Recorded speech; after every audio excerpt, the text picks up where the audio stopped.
Okay, here we have a 2010 Mercedes GLK 350. Now this was actually manufactured in 2009, but I noticed though as I'm looking for parts and information that I don't have a GLK 350 listed for 2009. It starts in 2010. So here we have the 2010 GLK 350. Now this is a used car, it came directly from the auction. It was clean when we got it. One of the problems we had was that a message on the instrument cluster that the traction control system was inoperative. And there, as we plugged in our scan tool, we got the fault code 5506. And what this called out specifically was component S9/1 brake lamp switch is defective or its power supply has a short circuit. Well, that brake light switch is a little Hall effect switch. And there what it's doing is just simply looking at the position of the metal brake pedal lever there going to the actuator for the vacuum brake booster.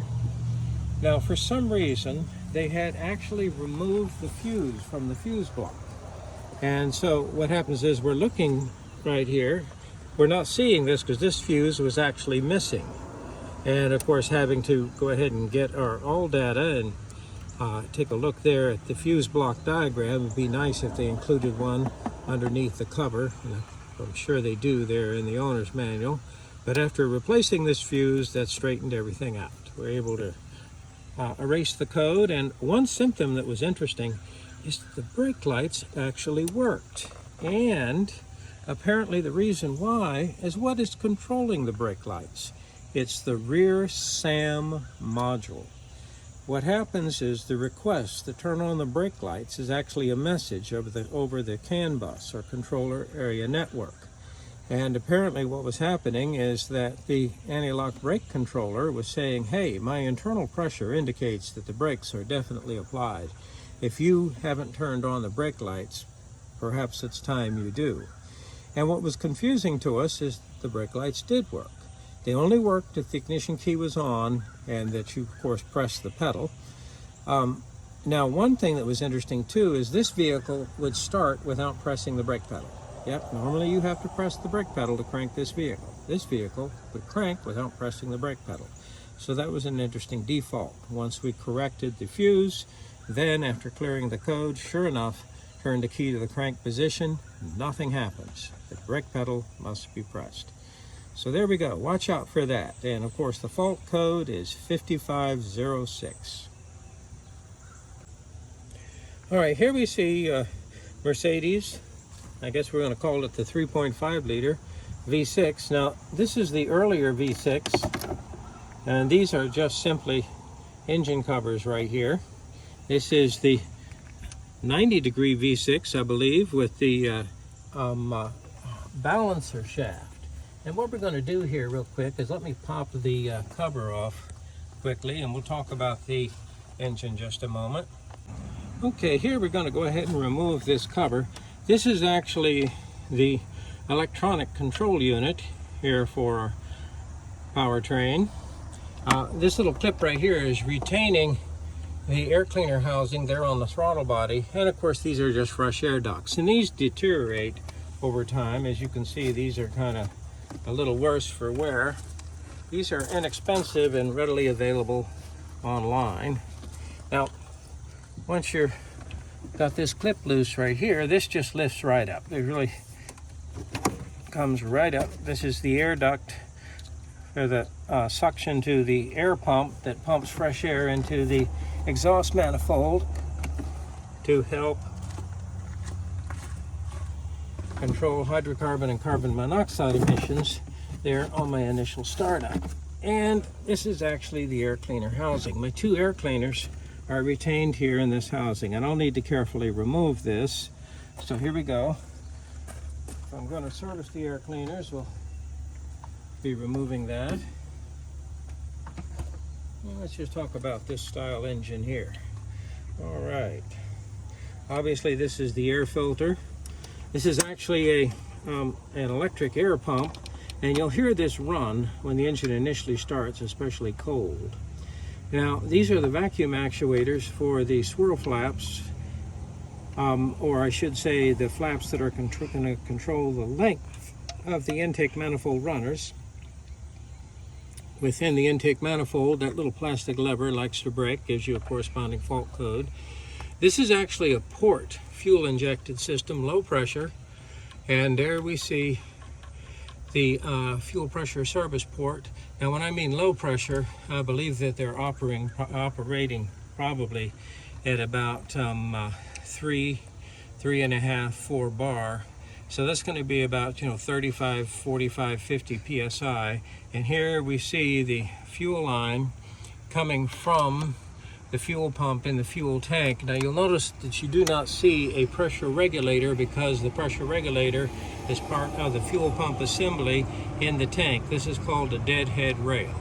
In other words, I direct the fuel up here to the fuel rail, and it's just simply held in the fuel rail under 45, 55 psi of pressure, and of course I deliver the fuel by controlling the pulse width or on time of the injectors. Now back in the day, they used to have a pressure regulator where the spring chamber was vented to the intake manifold, so it precisely controlled a fuel rail pressure higher than intake manifold pressure, where the vacuum chamber, or I should say the spring chamber, was connected to the intake manifold. As you can see, they're not bothering with that now. They're just simply going to depend on the flexibility of the fuel-air ratio sensors and the electronic control unit to quickly make any fine-tune adjustment to pulse width. And I measure initial airflow rate with a mass airflow meter. I can actually see it there through this screen. So I measure the mass airflow rate, which would include the well, when I say mass of air, that corresponds for the density of the air, is measuring it by mass. If I measured air by volume, like the old-fashioned airflow control Bosch system with a mechanical flap, then I'd have to also correspond for intake manifold air density. And here we go. Let's take a look at our system here. We mentioned this is the electronic control unit. Certainly an interesting place. I guess they're not too concerned about a hot soak condition or excessive heat. Here we see the ignition coils, and under each one, of course, is a corresponding spark plug. Relatively easy to get to. If you want to release these, of course, you have to push this release tab back and then press it down and then just simply pull it off. Now, here I see my camshaft position sensors, and here are my Vanos actuators. Now that term Vanos comes from BMW. Here I'm applying it to Mercedes, but what this is going to do is this is an actuator that's going to control a valve in the cam drive sprocket to vary the relationship of the camshaft to the sprocket using the hydraulic pressure of the lubricating oil. And so that will allow me to vary my valve timing, or the camshaft relationship to the crankshaft. And most manufacturers, they're all using that now. And these are the two cam position sensors. Now, by the way, we occasionally get a used car from the auction that has a fault code indicating a problem with the relationship of the camshaft to the crankshaft. And the first thing people want to do is replace this camshaft position sensor. Hey, it doesn't cost very much, it's worth a try. And oftentimes when we look, we see these are brand new. Of course, it doesn't affect the fault code. What does that mean? That timing chain, which is a rather long, elaborate setup here on the Mercedes, is given up. And this engine also has the balance shaft, so there's an additional strain on the timing chain with the balance shaft. All right, let's continue on. Let's take a look. Here we, of course, see the valves. This is, of course, my vacuum actuated valve, so that what happens when this pump starts to run, I go ahead and apply a vacuum and open the valve to allow the compressed air to pass to the exhaust manifolds. And of course, that fresh air in the exhaust manifolds combining with the unburned and hydrocarbons and carbon monoxide will allow it to further oxidize as it moves through the catalyst and kind of really clean up emissions. Now, this is really a problem only on a cold startup when I have a lot of condensation losses, a lot of gasoline that doesn't effectively vaporize because the engine's cold. But as soon as the engine warms up a little bit, or after a hot start, you'll never hear this run. In fact, obviously, if I start the engine right now, you won't hear this run because the engine's relatively warm. Now, we mentioned the oil filter. This is the oil cooler. Now, this particular vehicle does have a engine-driven water pump. So here we see the engine-driven water pump. And of course, I see my AC compressor. We see the power steering pump. We see the alternator. And let me see, I got 1, 2 idlers, and then of course the tensioner. So wow, one belt. Boy, that's a busy belt. Pay very close attention to its routing. You might want to take a picture of it with your cell phone before you take it off. Of course, you can always look online and it will give you the belt routing diagram. In fact, oftentimes when you buy this belt, the package includes a diagram, because they know this is quite a interesting belt routing. One belt. Now, what happens is the engine does have an oil level sensor, but it also has a dipstick. So we do have a dipstick here, and we really needed that because when we received this vehicle, it was very low on oil. It was giving us a warning, telling us that the oil level was low, and so we were able to check it. And this is nice because when I put in a quart, I can check. This engine holds 7 quarts on an oil change, so when it says low on oil, you might need to add 2 or 3 quarts to bring it up. Okay, here I have a type of centrifugal vapor liquid cyclone separator. So crankcase vapors that are being passed to the intake manifold. I'd like to have primarily crankcase vapor. I don't want droplets of oil, so I'd like to separate those droplets of oil and return them back to the crankcase. All right, now we see this device here on the fuel rail. It looks like a little bit like an old-fashioned pressure regulator, but no, that's not what that is. That's a pulsation dampener. That's supposed to reduce the ticking sound of the injectors. So apparently kind of maybe a little afterthought there is kind of to smooth out the pressure pulsations there in the fuel rail as a result of the injectors opening. And of course the electronic control unit can control the injectors sequentially or as a group. So let's see here. So we're kind of taking a look here at our Mercedes V6. This is the older V6. It's like we said, 2010. The later V6 is a 60-degree V6, and they use the high-pressure direct injection. And we've had a few of those vehicles. Now, one problem with this vehicle is there's a considerable amount of vibration with the engine running and as you're driving. And it almost feels like this is a diesel. It's not, it's a gasoline engine, but what happens is these motor mounts are hydrostatic or hydraulic motor mounts, and they have a tendency to settle. And you always know when, hey, something is failing quite a bit on a vehicle when you go online and you see thousands of them available for sale at very, very reasonable prices, especially on eBay Motors, one of my favorite places to shop. And here I can get a full set of motor mounts, right and left, and the transmission mount for around $150. And we've replaced them before, and it makes a world of difference in the way the vehicle drives and feels.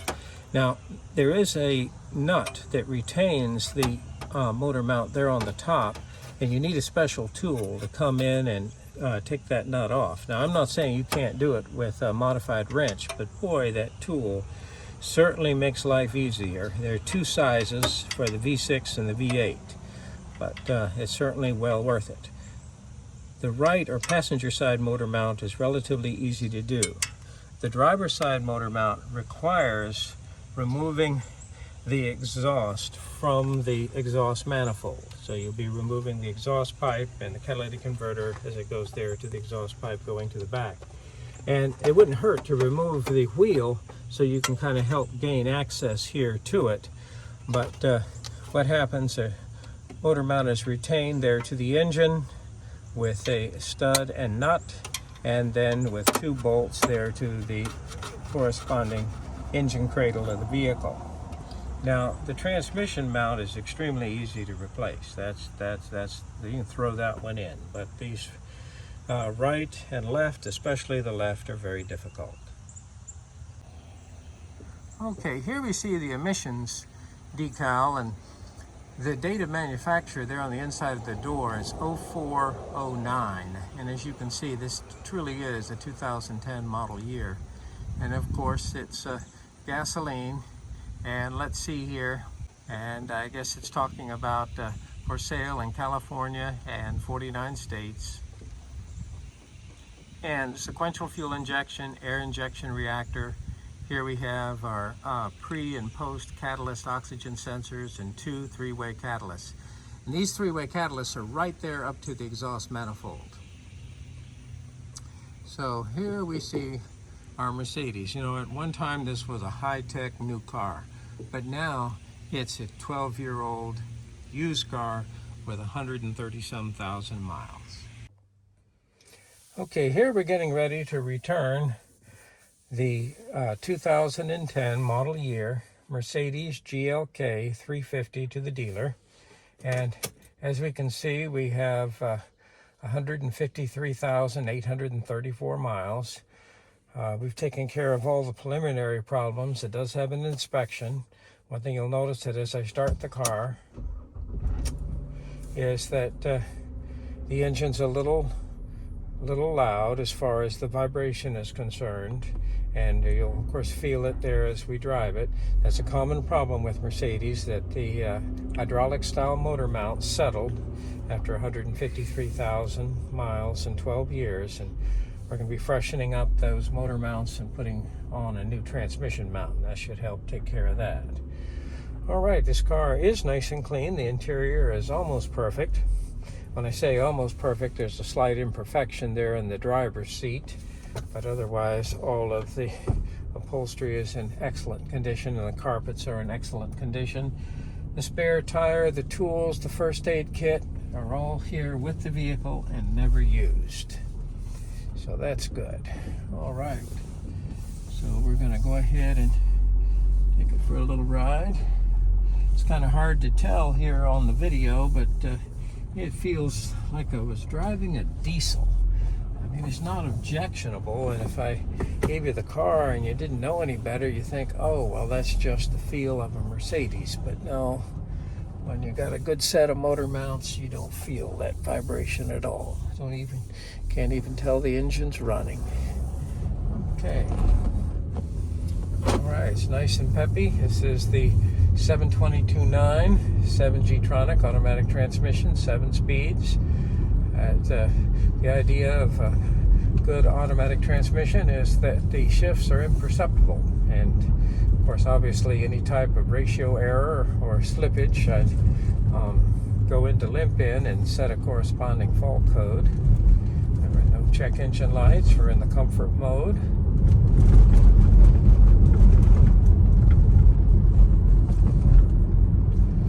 And this is going to make somebody a nice used car. It's reasonably priced.